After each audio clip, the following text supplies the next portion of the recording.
सर्जा आणि सिकंदरचा गटालाच पराभव, धक्कादायक असा पराभव सर्जा प्रेमींच्या नक्कीच जिव्हारी लागला असेल. पण मित्रांनो, नेमकं काय घडलं? सर्जाची हार का झाली? मित्रांनो, गट क्रमांक 45 सुटला. या गट क्रमांक 45मध्ये होता तास क्रमांक 9 वरती वेगा शेवट सर्जा आणि सिकंदर, आणि तास क्रमांक 4 वरती होता गद्दार आणि शिव. मित्रांनो, सुट्टी तर चांगली झाली होती सर्जाची.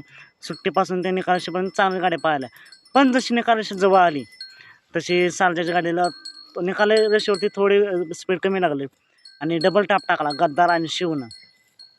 मित्रांनो, त्यानंतर एक चर्चा चालू झाली की भैया ड्रायव्हर वाटेगावकर हे होते सर्जाच्या गाडीवर आणि त्यांचा ओव्हर कॉन्फिडन्स नाटला, अशी एक चर्चा चालू झाली. निकाल रेषा जशी जवळ आली तशी भैया ड्रायव्हरने गाडी हाणली नाही असं दिसतंय, अशी एक चर्चा चालू झाली. यावर तुमचं मत काय? नक्की का सर्जाची हार का झाली? खरंच भैया ड्रायव्हरचं ओव्हर कॉन्फिडन्स नाटला का? यावर तुमचं मत काय? कमेंट करा. सर्जाची हार का झाली हे कमेंट करून नक्की सांगा.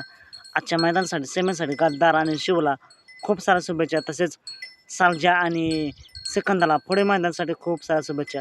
मित्रांनो, सर्जाने कालच गुलाल घेतला आहे, त्यामुळे एका पराभवाने सर्जा संपत नाही. चालतं, मग भेटूया पुन्हा एकदा नवीन अपडेट्स आहे भन्नाट अशा नवीन व्हिडिओमध्ये.